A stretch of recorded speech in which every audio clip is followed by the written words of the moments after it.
Hey everyone. We'll get a couple more minutes for folks to come on in, or maybe one more minute. We've got a great turnout so far. Was a couple hours ago, it was 100 registered, so way cool. I don't know if we've had 100 people at a NAIFA meeting for Ohio in a long time. All right, let's see. See Don up there. Hey, Mr. Weichert, how you doing, sir? And Brett, and let's see here. Looks like Dwayne's coming on, our illustrious El Presidente. And Ellie we got. All right, who all we got on video? We want to see everybody's smiling faces. If you got video good and turned on, it'd be kind of fun just to see everyone. Being a little newer to the state, I don't know everybody's faces yet. I see a lot of names, so it's definitely good to do that. And we'll give it about 30 more seconds. We got 53, 54. Let's see. Somebody asked if there's a dial-in. They can't hear anything. I believe there is. She might have. Can everybody hear me? Ryan, Suzanne? I can hear you. All right, cool. Want to make sure. All right, so audio is working, but if Suzanne maybe shoot Shannon a dial-in or something that she can hear. Okay.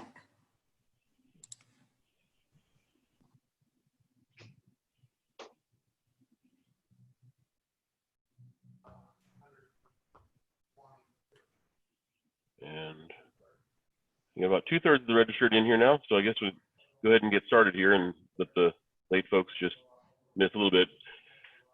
If you're missing something, it's just me, so not that big a deal. Ryan is our primary speaker. Hey everyone, I'm Dave Cranfield. I'm the program chair for NAIFA Ohio. Wanted to thank you all for coming. We actually had a big day scheduled yesterday with a whole slate of MDRT speakers. And obviously with all that's going on, we had to cancel that. And we do look to get that rescheduled when we have more clarity as far as when life as normal will come back. So definitely keep an eye out for that. Got several speakers that will really make your visit for the day worthwhile. Wanted to, let's see, we got, cool, a lot of folks coming in. If you could, I hear somebody's got some background behind them in their office. If they could make sure that if it doesn't have you already muted, go ahead and mute your line. Now, I say about muting, this will be a dialogue. Ryan's going to share a good chunk. We'll definitely do Q&A, not just at the end, but along the way. He'll have folks feel free to ask a question. Also good to add a question in chat. So keep an eye in the chat window. Anyway, without too much further ado, I want to introduce Ryan Pinney. Ryan is actually a friend of mine for years through NAIFA, and now my boss, kind of fun. But we've been doing quite a bit on the virtual side, and Ryan's been training a lot of our folks throughout our industry how to go ahead and keep doing not just business as usual, but actually make more money in this time. Folks may not know this. I've read various statistics that show the last 3 weeks of March 2020 versus last 3 weeks of March 2019, volume of life insurance applications was up anywhere from 1/3 to 1/2, above and beyond the normal volume. So folks are still wanting it, and bluntly, you know how you keep chasing your clients to get together and talk about what they need to do, and they keep on saying they're running their kids to soccer practice and ballet recitals and on and on and on. Well, now they're not doing that. They're at home now. So it actually is a perfect time to not just sit back and hope you make it through your business, but actually grow your business significantly and protect the people that you've been wanting to protect for years who haven't taken the time till now. Ryan Pinney is 11 or 12 straight years top of the table producer, speaks at MDRT on some MDRT boards, just rolled off the NAIFA National Board of Trustees. So he's definitely knows what he's doing here and has done a fantastic job. Before I go on to that, though, I do want to welcome all the non-members. We actually opened this up to non-members. Those of you who aren't members, these kind of value adds are what we provide to our members. we're already giving you the value of our political advocacy. We got the Secure Act through in California, where Ryan's at. They stopped a major mess here just toward the end of last year, and he can fill you in on that. Massachusetts, they just had major fight at the state capitol and had some wins there. So you're already benefiting from NAIFA on the political advocacy, but we also want to show you what we do for our NAIFA programs and development. So without further ado, here goes Ryan Pinney.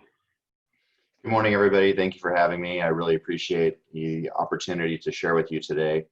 As Dave mentioned, our business is largely virtual and has been for quite a long time.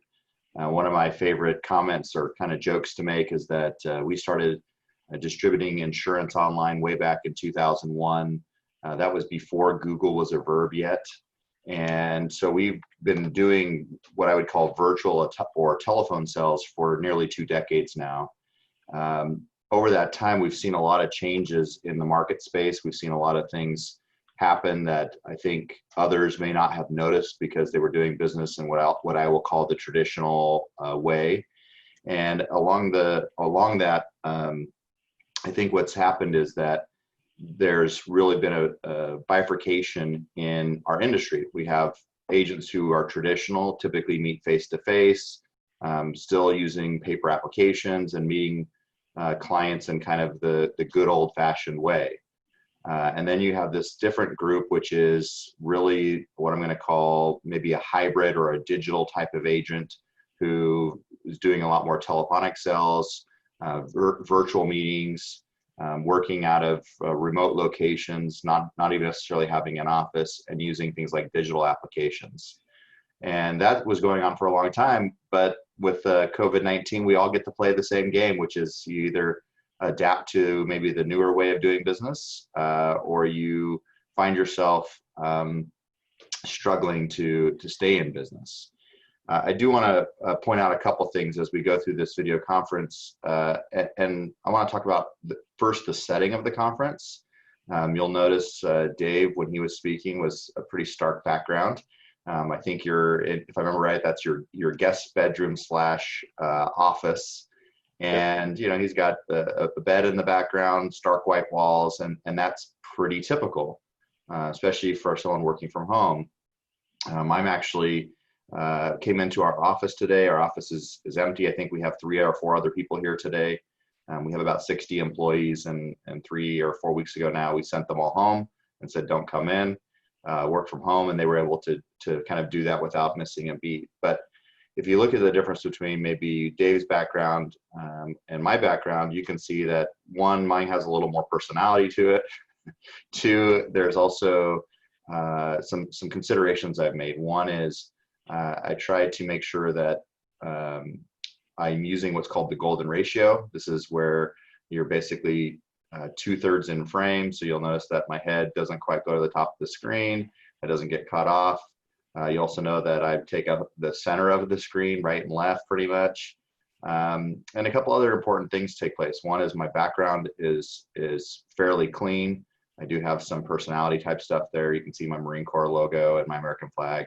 Spent a number of years in the military and pretty patriotic guy by trade.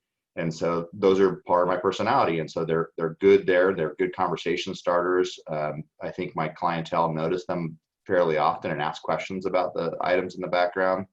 But that also means that if you have strange stuff in your background, you know, dirty dishes or laundry or something else going on, it doesn't really set a very good stage for you to be able to conduct virtual business very well. A couple other things that you may have noticed is that I have my blinds closed.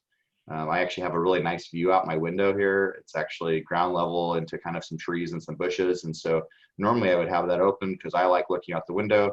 But this time of day, it's early morning here in California. The light comes in through this window pretty brightly, and it would basically wash me out. And so I've closed the blinds to make sure that you guys can see me better.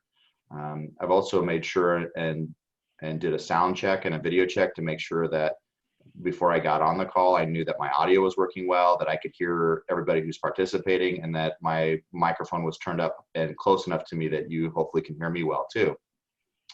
So these are kind of some of the basics that I think we forget about when we go into this world of, oh my gosh, I now have to do virtual meetings. How do I actually conduct them? And so the first thing is make sure that you're prepared. Set up your surroundings. Do the best job you can to keep your business operation the same as it normally would be. That includes getting dressed. I could be sitting here in a t-shirt. I could be like many others. I've seen some pretty funny videos of people doing video conferences where they will stand up in the middle of the conference or at the very end before the cameras get turned off, and they're, wearing underwear or, boxers or whatever else is going on, and that creates a really interesting experience that's not really conducive for business or very great for them, I'm sure, or their reputation. So I got up this morning, I got completely dressed. I'm wearing slacks and I've got, a collared shirt on. This is pretty much how I would come to work any day.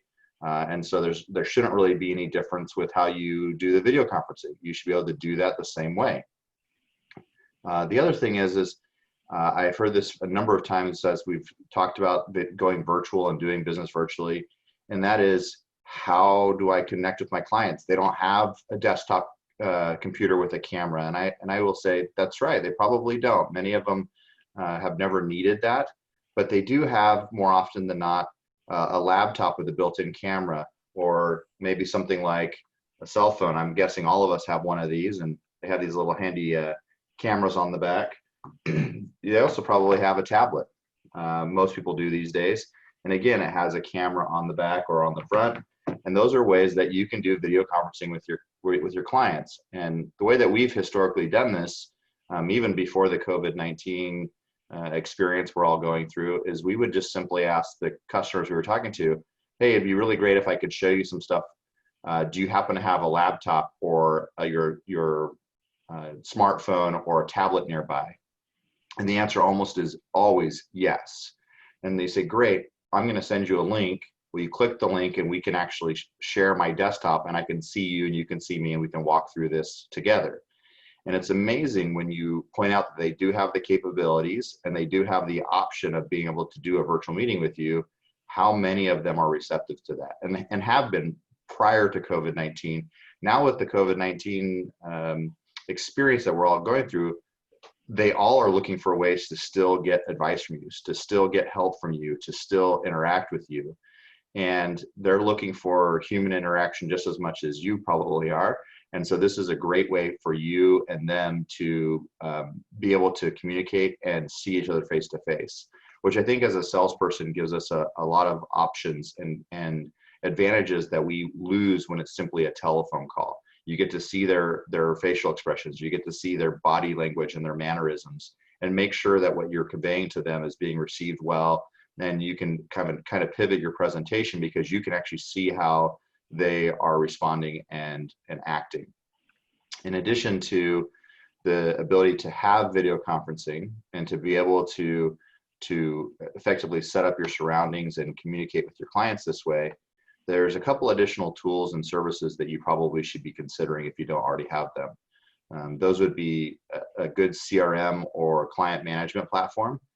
Basically, what that's going to allow you to do is set up some of this so that it's more automated and that you are making sure that you're following up and being timely with your messaging and your response. But more importantly, what a CRM can do for you, especially if you already have one and you're maybe not leveraging it to its full capabilities, is that a CRM will actually let you go into your existing customers and prospects that you've dealt with in the past. And in this time, you're able to easily and effectively send out email communications to them, let them know that you're still in business, that your offices are still open, that you're still conducting meetings, and that you're able to help them virtually when a lot of other businesses today are closed. You can also remind them in that same scenario that financial services and insurance is an essential service, that we're still here, we're in it for the long haul, and we're going to take care of our clients and our policyholders, and we're not going anywhere. And that's universal. That's whether you're an investment advisor or a life insurance guy or property and casualty agency, it really doesn't matter. We're here to help those consumers and those clients, and we need to remind them of that sometimes because they don't always know.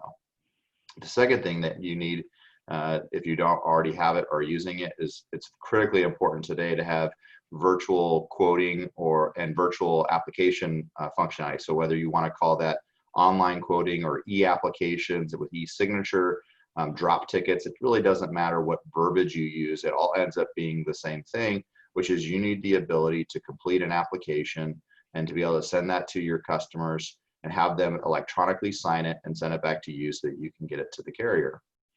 And so I'm going to ask Dave Cranfield maybe to share a link, or which is we have put together a couple of good resources. We've tried to keep them as comprehensive as possible. The first is a resource of all of the carrier changes that we've been alerted to on the life, annuity, and DI sides, as well as with many of the vendors like the exam vendors, and also with the state regulators about what's going on at the state levels for things like premium payments and whatnot. The second link I'm going to ask him to share is for non-med carrier options. Right now, it's really hard to find resources or carriers who are willing or wanting to do exams, and there's even less clients who want to have an examiner come into their home. So if you're in that life insurance, annuity, long-term care space, exams historically have been a big part of that. But we actually have a list of carriers that we'll share with you. These are actually some of the carriers that we represent as a company, but many of them aren't. So we have resources and information about companies like New York Life and State Farm and Farmers, all on this resource as much as we can. And if you happen to see something that we don't have, we'd love to include that. So feel free to follow up with us and send it to us after the fact, and we'll get that added to the list. We're just trying to create a comprehensive resource for everybody in the industry so that they know that they can write business and do things, and which carriers are going to help them find the right resources and the right tools. And in addition to that, I would tell you that there's a couple other things that I think you can do that are critically important right now. I think one is having the right attitude and being positive and upbeat. I think there's a lot of folks out there today who are worried about what's going to happen to their businesses. And this is not just inside of our industry, this is obviously outside of our industry. I think this is a critically important time to be active in our industry and in our professional association.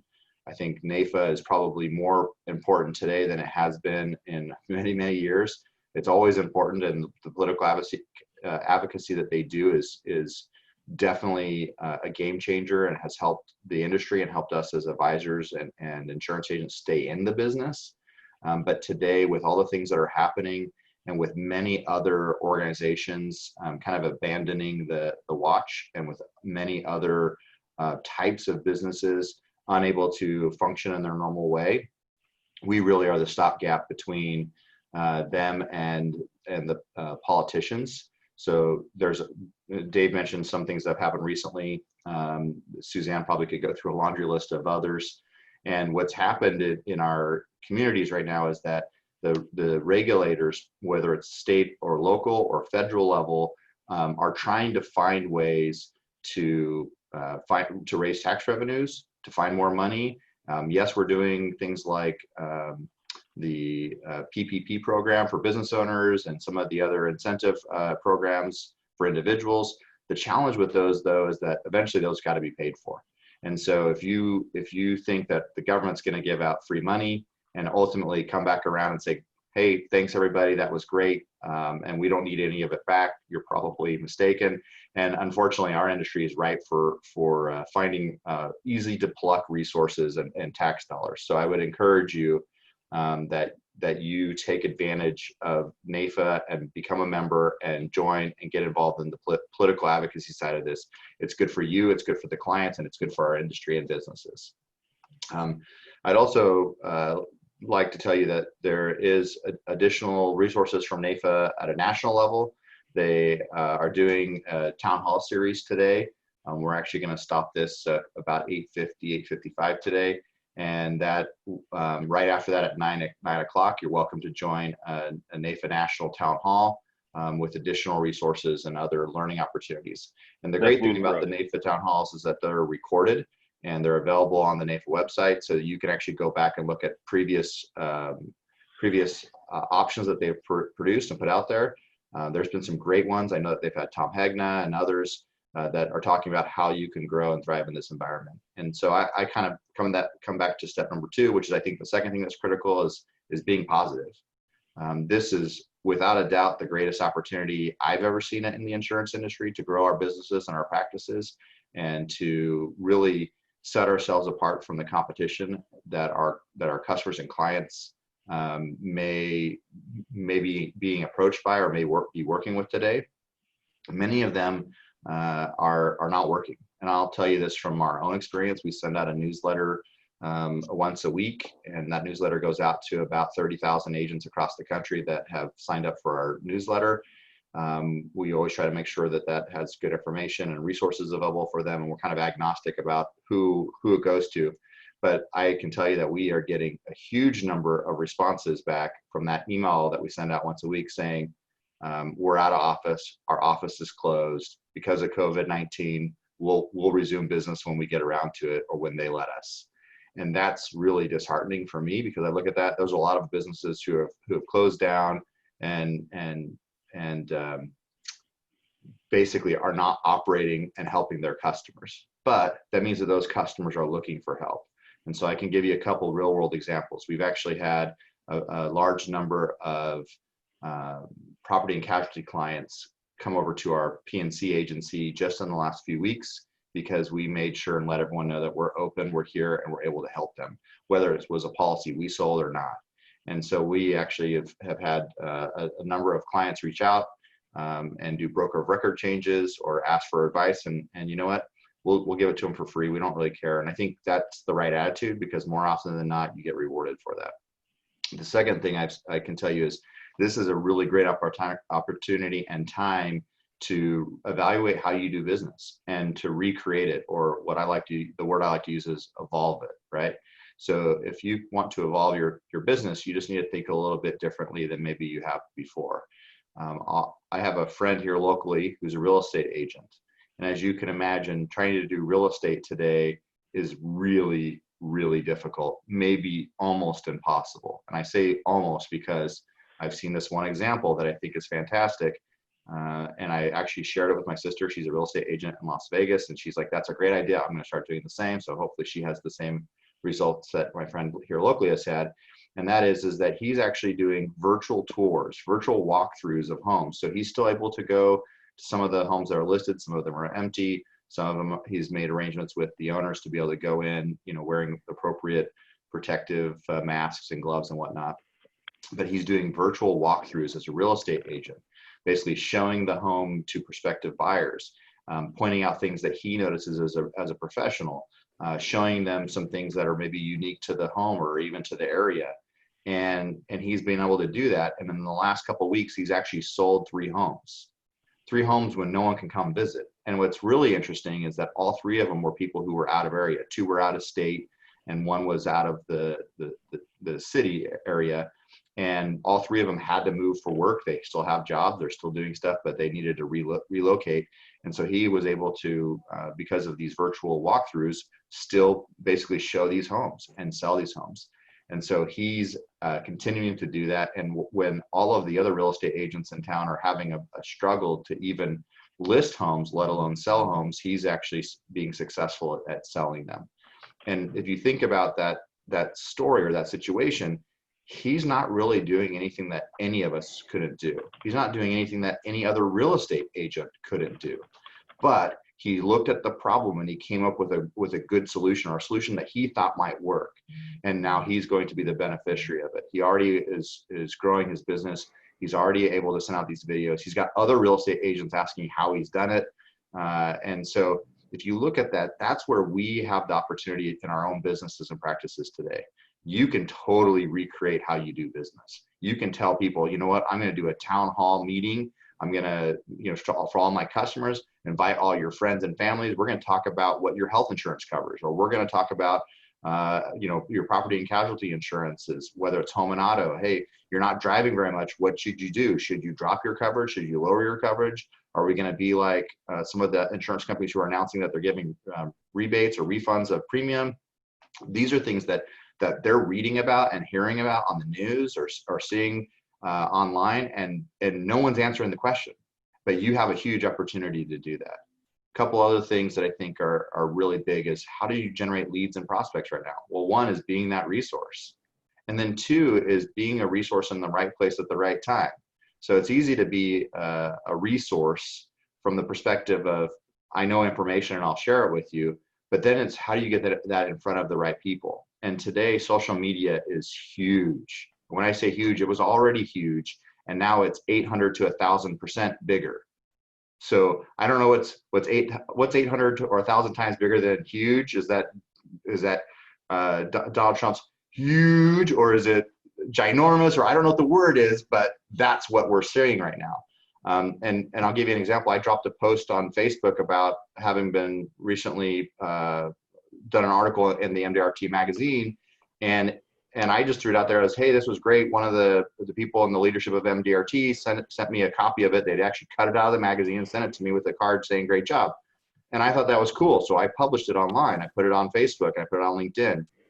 On LinkedIn, it's had over 2,000 views. On Facebook, it's had a couple hundred likes. I wasn't expecting that. I was expecting a handful of people to say, oh, that's cool, good job. But it kind of went viral from the perspective of people looking at it. And I've now had other people come and ask me about, well, how did you do that? Or what was that about? Or can you give me a copy of the article or a link to it? And so, of course, I want to share that. Well, we have that same opportunity, and that's a direct impact or reflection of the fact that there's way more people online because they're stuck at home. They can't go anywhere. There's no sports, as Dave mentioned. There's not ballet recitals. There's not, the music concerts or sports practice. I know Suzanne's son and my son are both sad about missing lacrosse right now, but that's just the reality. So they're home. So everyone's looking for something to do. Another one of my friends, his daughter got onto TikTok about 3 weeks ago, and she talks about all kinds of random stuff. Her last video had 300,000 views in 11 hours. Somebody knows what they're doing, and maybe it was on accident, but if you had 300,000 people look at your video in 11 hours, what would that do for your business? And so my point there is that you have a tremendous opportunity to still prospect and to still market, but you need to turn it around, not make it about you, not being, hey, I'm an insurance agent and I want you to buy my stuff. Make it about the consumer.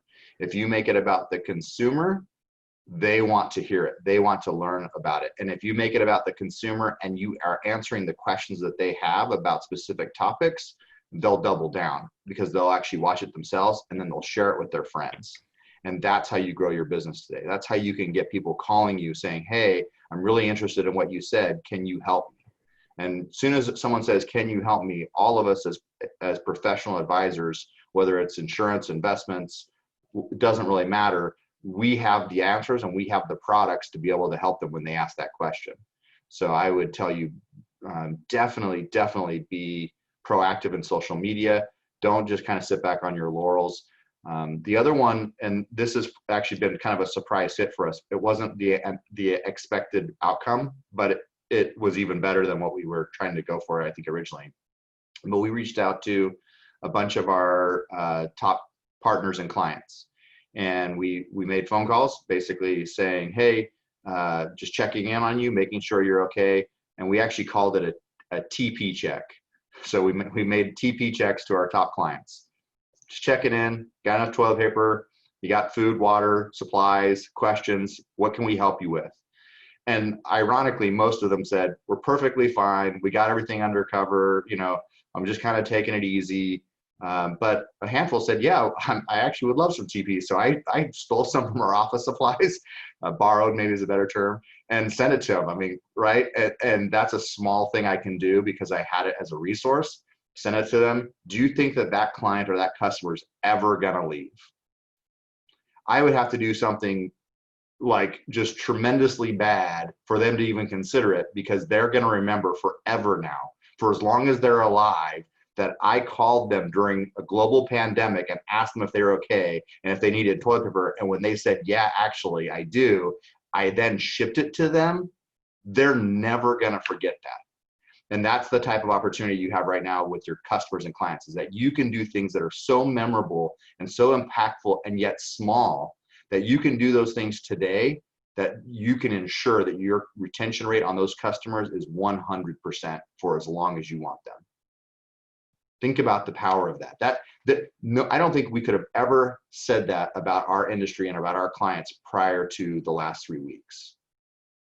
So if you don't think that you can do stuff to grow your business today, if you don't think that you can do things to retain your business today, and if you don't think you can adapt and evolve to our current situation, then I'm going to challenge you and say, I don't think you're trying hard enough. And I know that as professionals, none of us are willing to not try harder. So just get a little smart. Think about what unique things you can do. Think about what's in your wheelhouse that you can do, and think about how you can apply it to your own practice. We only have a few minutes, and so Suzanne, I'd love to have you maybe help moderate any questions or any commentary that you have. That'd be fantastic. Yeah, so I'd say, you know, two things I really want to make sure everybody's aware of. Again, to Brian's point, what a great time to talk direct to consumers, because they're scared, they need advice, they're looking for a flight to security, a flight to safety, you know, a flight to quality. So what better time than, you know, if you're not aware that we have a new consumer site called financialsecurity.org, and we are actively looking for our members to do short videos to go direct to consumers where we can highlight you and be able to address these topics during COVID-19. That's an absolute resource you can take advantage of. And we're going to do just like we're doing right here. You dial in where we're going to record you. We'll clip the video. All you have to do is bring you, right? So that's a great service that we can provide to consumers and letting them know that we're here for you. One thing I was going to mention, Ryan, that Ryan and I have kind of kids in a similar age, and something to think about.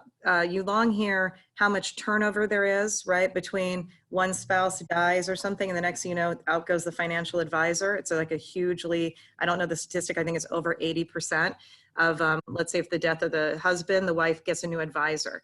And there's always that kind of sage advice to start making sure you have multi-generational relationships within those families, within the business, you know, family businesses, et cetera.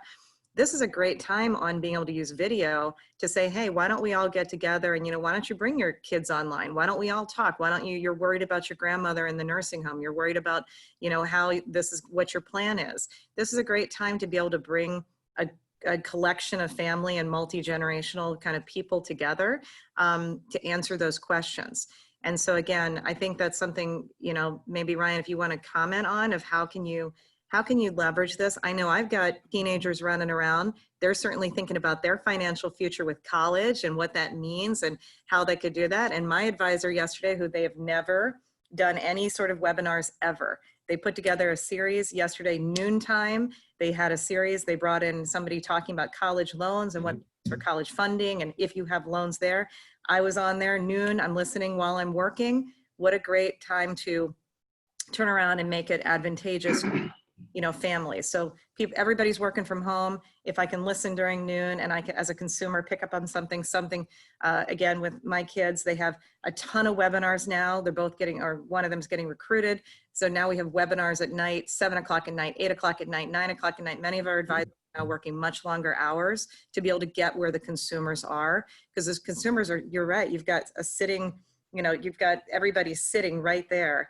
And it's just about how can you be innovative to get in front of them, to get them talking and thinking about this time. Ryan, you have any thoughts on that? Yeah, I've got a couple, and I appreciate the segue because that's a really good point. And you're right, there's a lot more video activity going on and webinars going on, or Zoom meetings, or whatever you're using, Uber conference. It doesn't really matter. The platform is somewhat agnostic. But they're doing it for everything. So my son last night, who's 12, did his Boy Scout pack meeting on Zoom. Right? They did the Pledge of Allegiance. They did all of the Scout-O, Scout Model. They did all of the stuff that Scouts do virtually. I thought it was the coolest thing I'd ever seen. Right? And so that's a great one. I think Suzanne, you mentioned getting, you know, some advice about recruiting or doing the FAFSA for college loans and things like that. I think if you look at who we know as advisors and who we know in our communities because we're active in them, we probably have a ton of people who right now we could help them and their businesses by letting them have access to our client audience. And at the same time, our client audience wants to know information. And so a couple that I would tell you probably play well in that marketplace is, how many of us know a doctor or a nurse? Especially one that's maybe in what they would call a non-critical field. So if you're a private practice doctor, and you're maybe a general, GP, a general practitioner, and you're not at the hospital dealing with all the stuff that's going on, you're kind of sitting on the sidelines right now. But that person, whether it's a nurse or a doctor, they can sure as heck tell you about the virus in general. They can give you some specifics about how to protect yourself. They can tell you how to wash your hands. They can tell you how to make sure you're doing social distancing correct. They can do that, and it can be done in a very easy way. And it gets them some face time with potential customers of theirs and their private practice in the future. Same thing with a dentist. Same thing with any kind of financial advisor, which you are, right? Bring that in, but you also may have an attorney or CPA that you work with in town. And right now, people are still trying to figure out, well, what am I going to do with my taxes? Taxes were supposed to be filed April 15th. That's now been extended. What does that mean? Do I have to do anything special? Hey, how do I get this this new government rebate check I hear about? What does that mean? How does it work? These are all questions that are being brought up on a daily basis, and people don't have answers or are getting conflicting advice. And this is where you can definitely set up a series with other professionals to help them in that same fashion to be effective and to get in front of them. And you can actually host that. So I would tell you, take advantage of those things and think about the things you're interested in. I mean, there's a lot of other things that can be done. I was thinking about lacrosse because we have our local coach who's a really great lacrosse player. He played at college level, won a national championship or two. So like, he's a legit high-end lacrosse player, and now has been a coach for like 10 or 12 years. And one of the things that he started doing is he's bored. So he went out and set up his daughter's, like 15, his daughter took out a camera, and he's doing lacrosse, and he's actually showing little technical skills that the kids can practice at home while they're locked up, right? Can get outside and do stick skills. So he's showing them a handful of stick skills that they can practice in their home that are very technical, that he knows that if they do them and then they come back next season, we're kind of back to normal if everything goes right, that they're going to be able to be that much more proficient, and he's going to actually not have lost what amounts to a whole season worth of practice, because if the kids that are going to do it are going to get really good at that and proficient at those skills that he can then build on next season. So think about that too. There's other things that can be done, and it doesn't always need to be financial. In fact, I tell you a lot of times, don't make it about finances or insurance. That's what we know. That's great. What you want to be seen as is as the resource bringing those things to your clients. Give them another reason that they want to stay with you and do business with you. And more importantly, give them a reason to tell other people about you. Because I can promise you that right now, the 70 or 80 people who started on this call and who are hearing this information, that you're in the minority. And I'm going to say the 10% or 20% of you, so the 8 or 16 people that actually do what we're telling you, your business is going to grow like crazy, because everyone else is going to hear it and go, that's a great idea, and never get around to it. And the people who never heard it are never going to even think of it to get around to it. And so if you're that 8 or 16 people who actually implement what we're telling you, I promise you, I guarantee you that your business will grow, and that you will be the advisor to seek out when everything gets back to normal and you go back to however you do business, or you stay in this hybrid role of maybe doing virtual meetings versus in-person meetings when people want it. If you become the resource right now, that reputation and that gain in market share never goes away. You always will be the top dog. You'll always be the guy who did this, or the gal who did this when people needed advice. You'll be the one who was there. And people will go, well, why do you work with John Smith down the road? Because Vince Homan over here is the guy. He when COVID was going around, you remember all the video series he did? Or hey, Ray over there, he did that, right? Think about how they're going to talk about you, because you provided them the tools and resources in a time when no one else did.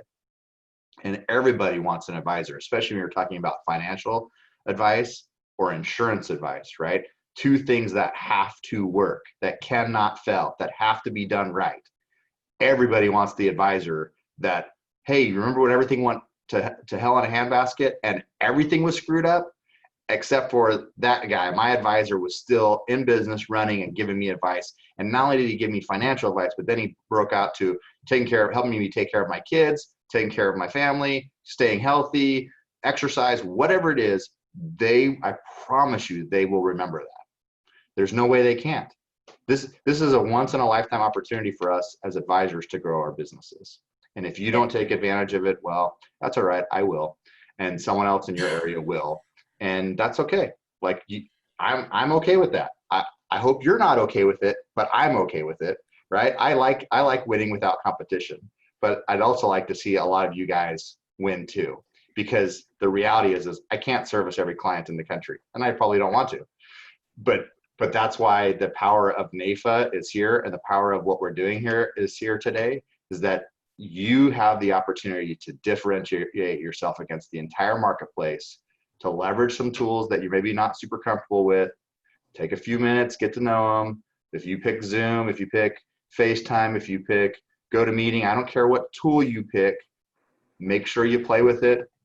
Do it with your wife in the other room or whatever, so that when you're talking to your customers, that when they say, hey, I can't figure this out, or what do I click, that you can say, oh, no problem, click this button or do this thing. And you need to be able to walk them through so they can get on board. Once you do that, then everything runs pretty smoothly. So take a few minutes, get one of the tools that we've suggested, learn how it works, and then start using it, and start using it today. I would challenge you. I'd love to hear how many people actually do a video call or a video conference with a client or prospect today. I'd love to know that information on the back end. And one thing I know, we're just last kind of comment question. I know that I get this a lot. I'm sure you get this a lot too, Ryan. And people ask, my whole business has been built on word of mouth referrals. Mm-hmm. And it kind of, as soon as you go digital, they get stuck because they're not really sure. And what the role that video plays, the role that social media plays, is it allows prospective clients to actually get to know you. So the authenticity that can come across, the reason it's so important is that most consumers are making decisions without your involvement. So now it's about, you're actually exposing yourself to more people so they can actually get to decide, am I a good fit, right? And if you're not out there, somebody else is.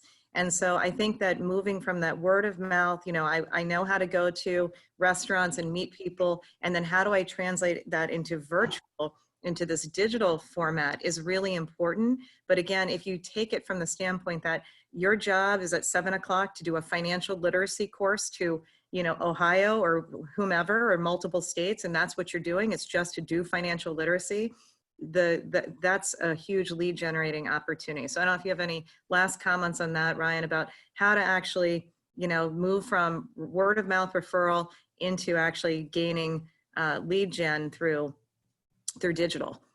Sure. So there's this term called social proof. And social proof in the digital space is like the equivalent of being at a cocktail party or the local Chamber of Commerce meeting, or wherever you happen to normally prospect or interact in person, and having, the president of the chamber, or having, the host of the cocktail party walk up when you're standing there talking to somebody and saying, hey, I'm really glad you're connected with Dave here. Dave is hands down the best financial advisor in the neighborhood. If you don't work with him, you're probably not very smart. And I know you're a smart person, so you probably should reconsider, right? And that social proof is the thing that will allow them to basically have that same type of in-person interaction. And the nice thing about social proof in social media and in a virtual environment is that social proof never goes away. So if you get an endorsement from somebody, if you're on video with somebody, if somebody says this person is the real deal, that is clout and credit that you get in perpetuity. It doesn't ever go away. And it's really easy to accumulate a lot of social proof, especially if you just be a little bit smart about it. So for example, if you do a virtual learning class of some type, and at the end of the class, the people involved say, that was great. We really appreciate the advice. It is perfectly acceptable and okay for you to say, that's awesome. I'm glad that you enjoyed it. Will you do me a big favor? You just did them a favor, and now you're asking for a favor in response. That's very much in the economy of how social proof works.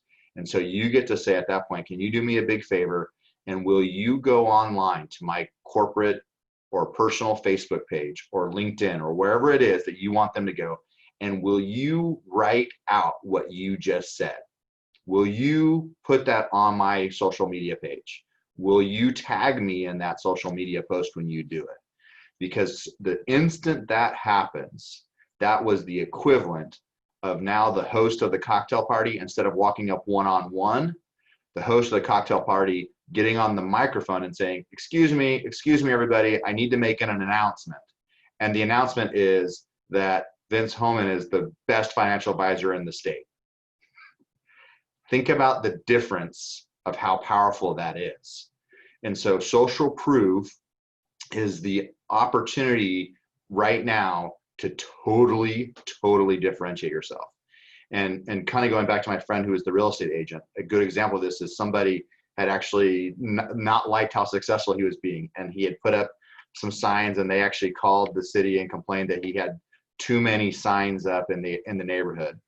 And he put this up on social media, and I thought it was really funny because most people were like, oh no, I can't believe they did that. That's horrible. And I said, oh yeah, I think you put up too many signs too. And so I walked around the neighborhood and I took pictures of every single one of his homes for sale that had the sold sign on it, which was many, like a couple dozen over the course of I still tag it. Every time I find a new one, I tag it and drop it on there.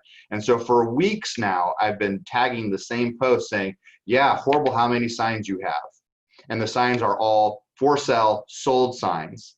And I say, man, I would hate having one of these signs if I was working with a real estate agent. They would be horrible. And you know, I'm being sarcastic and facetious about it. And what's happened is now everybody, lots of other people have started doing the same thing. And I've even, the competitor who tried to cause this problem, people have figured out who that competitor was, and now are taking pictures of his signs saying, oh, this one's not sold. I can't figure out why. And so now it's become this, and he's kind of had to say, hey guys, I appreciate the love and support, but don't bash the other guy, you know.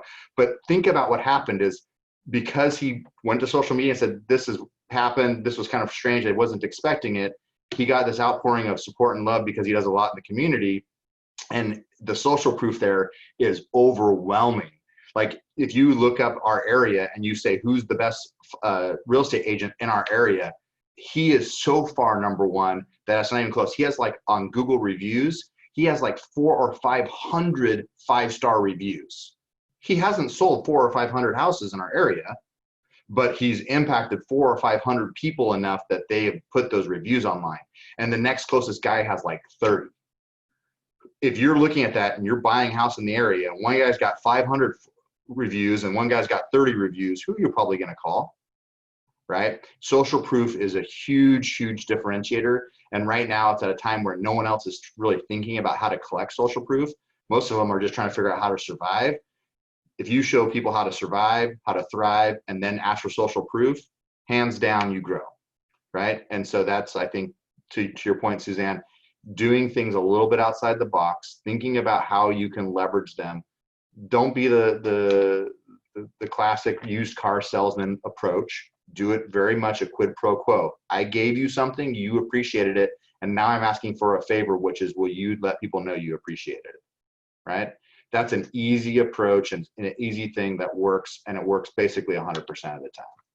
So with that, I think we're running out of time.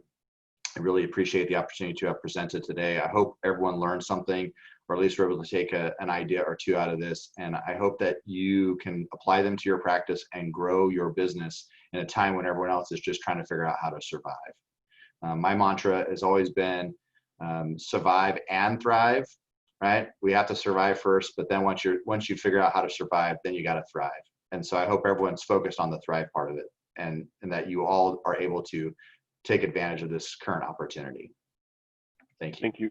Thank you, Ryan. I appreciate your speaking. A couple of housekeeping things. First, I want to let you know that our National Town Hall is on the same that channel in about 10 minutes. So feel free if you want to hop back on the national. A couple things that pop in my head. Some folks may wonder, well, great, I don't have much social media game yet.